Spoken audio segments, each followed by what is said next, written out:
Devoted wife. So you've been with the same man for how long? Since 1992. Damn, that is... Okay, so you've never... Because I'm looking at it right now. Mm-hmm. So you've never wavered? Didn't say that. It just says it didn't say that. It says I am a devoted wife, mother of 5, and it should say grandmother of 6, depending on which version you're looking at. Because our 6th grandchild was just born. How do you deal with that? Like, Deal with what? if you're open to talking about it. Yeah, not like which part. So like, have either one of y'all ever cheated? And if you have, what made y'all stay together after that? So the answer to that is yes, we both have. The answer to the second part is we had to choose to stay. So I'm a Christian. It should say that somewhere in there. It should say that. Yeah. Somewhere in there. Somewhere in there it should say that. Even if it doesn't, so disclaimer for my response that may not be in alignment with some of the people who will listen. Mm-hmm. This is my response. This is what happened in my life, and this is what has worked in my life. When my husband and I got married, we made a promise that forever is forever. We made a lot of promises that we would eventually break. And in that, we also learned that love is a choice. That the only love that is unconditional is the love that God has for us. Because we break his rules every day to end and why all day, every day. Like we are rebellious children. And then when stuff go wrong, we go sniveling back to God and say, forgive me, can you fix it, Jesus? Same way kind of like kids do parents, sometimes. Not all the time, but sometimes. So when we ultimately failed, we asked each other's forgiveness. Now that forgiveness was not given immediately. Let's be very clear. Just because I'm a Christian does not mean I'm a robot. Same thing for him. Does not mean he's a robot.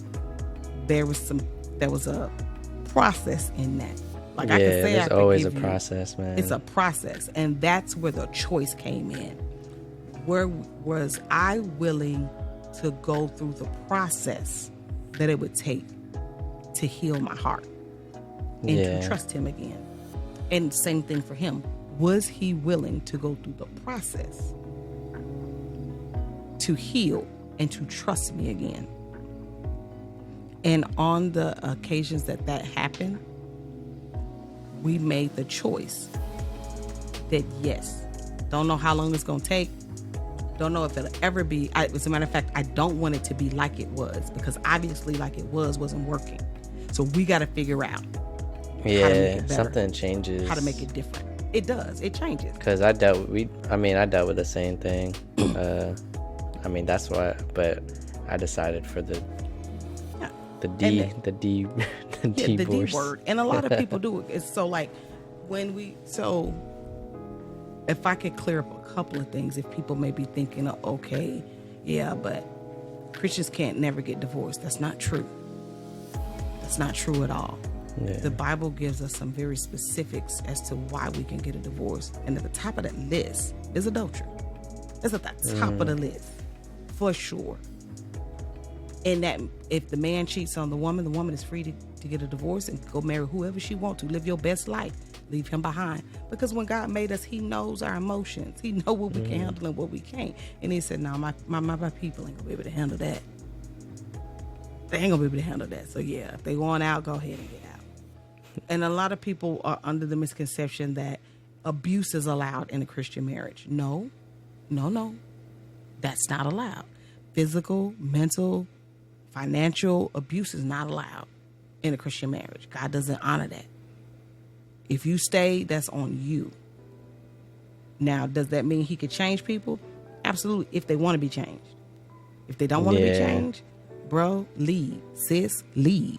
Like, No, leave. yeah, that's I think that's the determining factor, to be Yeah, honest, is you it have to is. change You something. have to change. Something has to. Something has to change. And that's the choice that we made. We looked through the situations as they arose. We looked through the situations and said, is what we have worth saving? Do we have the capacity to do that? Like, we know we have the capability. That's not an issue. Do we have the capacity to do it? Do we have the unwillingness to do it? Are we willing to put in the work to do it? The person who needs to heal, are they willing to put in the work? The second thing is the person who created the offense. Are you willing to put in the work that is necessary to help recover what you damaged? Mm-hmm.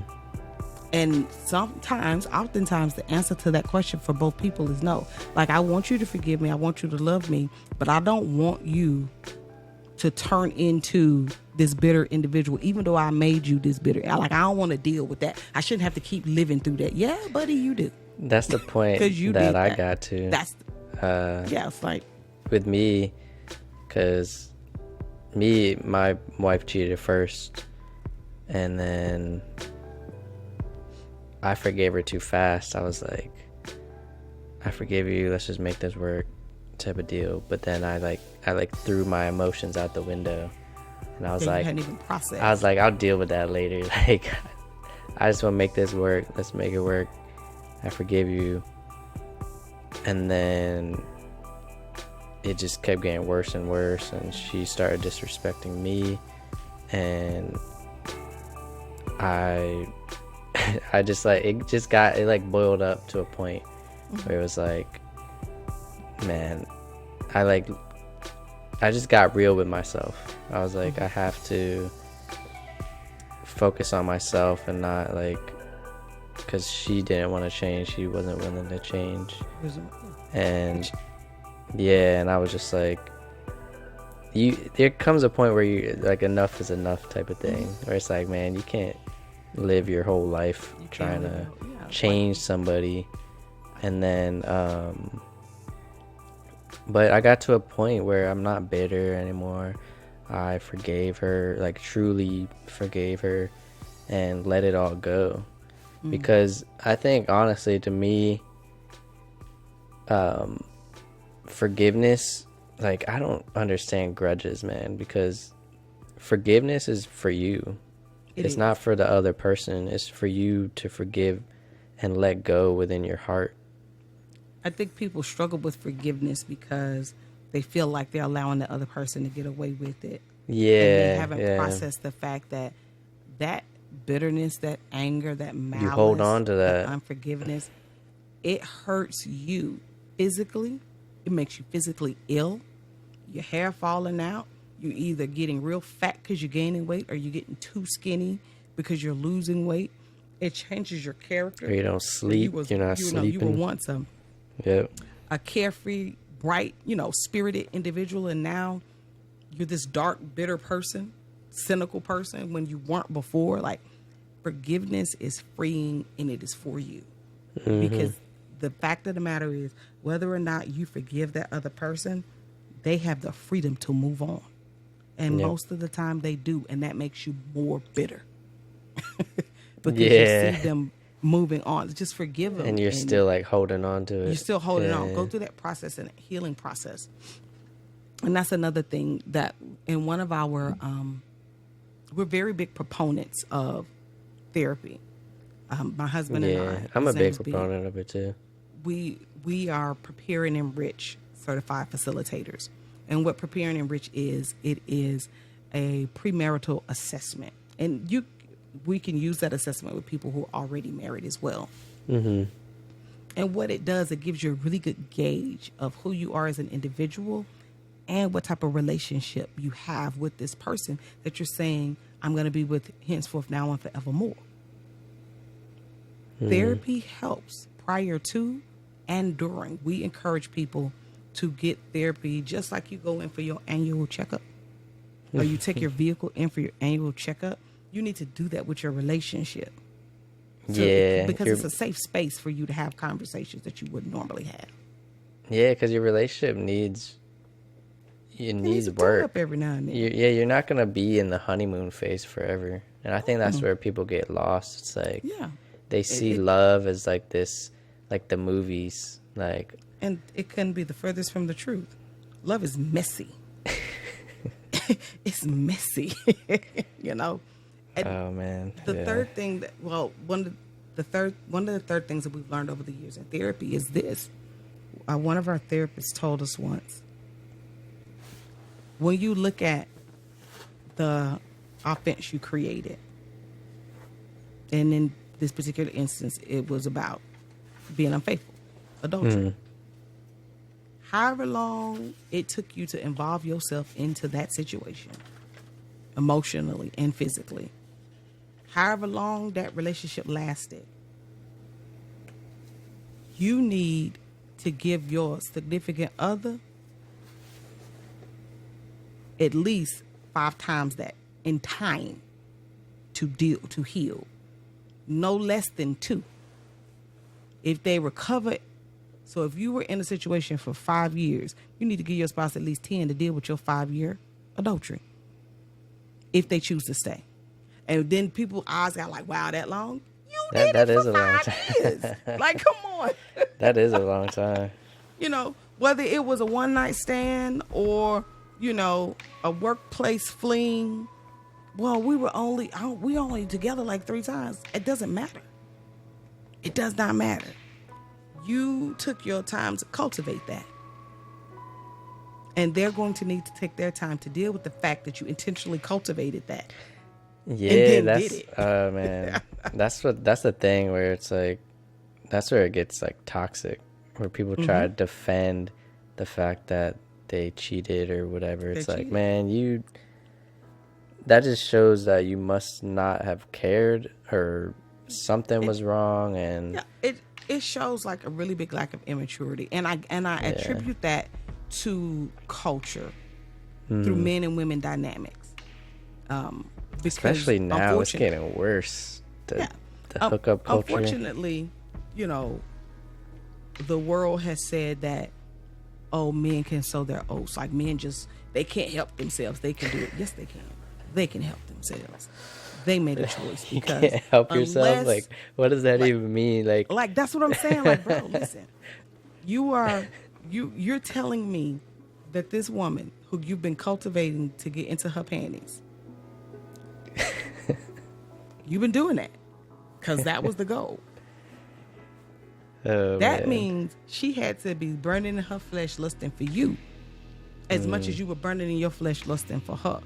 But your wife at home, she can't possibly be burning in desire for another man. No, you fool. Yes, she can. And yes, she does. She's making a deliberate decision not to. And vice versa. When a woman intentionally cultivates a relationship with a man who she wants to sleep with, then your husband has all right to be big mad at you. All right to be big mad at you. So what are we doing? Like, we have to, so the time and the energy that you put in to make this happen, to create this disrespect, then you need to be willing to put in that time and that energy to give that person grace to deal with it. And oftentimes people don't want to. Well, they try to if sweep you it say under you the forgive rug. me, then you shouldn't keep bringing it up. No, that's not right. Because I'm a human. It keeps coming up in my mind and in my heart. I can't make that stop. Yeah. Like, no, I'm not. It's something you'll never forget. Exactly. I think cheating is something you'll never really forget. So it's like, I don't want to say it's like crazy traumatic or anything, but it's just something. No, it's crazy traumatic. You'll always remember it. Yeah, You'll always it's remember. Yeah. And because it is crazy traumatic, though. It is crazy traumatic. Yeah, because I'll always remember the moment that you found out. Yeah. It's like your world. It's like was wrecked. seared into your mind. Yeah. Yeah. And so it shows immaturity. It shows an inability to take responsibility for one's actions. And it shows your inability or your unwillingness to see the depths of The what your effects of actions your have actions. caused. Yeah. Like, yes, here's a series of first, second, third, fourth, and fifth effects of my decision. Here are the third, fourth, second, third, fourth, fifth, sixth effects of my decision. That decision just didn't impact me and the person that I slept with, but it impacted my wife. It impacted my children. It impacts, my family members. It impacts the people on my job. Like, it impacts so many different things. Mm-hmm. It's more than It's a just snowball between you and that effect. person. Yeah. It has the ability to impact my friendships. Yeah. Right? Like, that's a 'cause big now one. there's Yeah. rifts in friendships. Because they're like, oh, you need to just leave him. Oh, Yeah, you need to leave him. You need to do this, or especially as a woman, and we cheat. So then the husbands of our friends, or our the boy significant others Same of our friends, thing. don't hang out with her. So that's what y'all doing when y'all out. Just leave. Like- Yeah. It's the same. Yeah. Yes, and the same. So somebody in your friend group, a guy in your friend group, or whatever, and you're the one that cheated. It's like, okay, now all of the women are like, oh, your husband don't need to be influencing my husband. Like, we cool, but we can go hang out. But your Yeah. husband, he needs to. That's the problem with men's hookup culture. Is it's like, and it's acceptable, where women hookup culture isn't. And that's always puzzled me, because so crazy. if you slept with a woman, why do you think women don't why do you think women don't desire men the way that men desire women? We do. No, We may not. I know we that do. point, but I think it really boils down to just human nature, because Yes. when a man has multiple women, he's seen as more valuable. Like, why? Like, in a girl's mind, they're like, why are all these damn girls all over him? Maybe I need to try. Maybe I need to try a piece of him. Right? Like, Hey everyone, if you liked this video clip, then I think you'll like the full episode. And while you're at it, don't forget to subscribe. Stay curious, and I'll see you in the next one. Peace.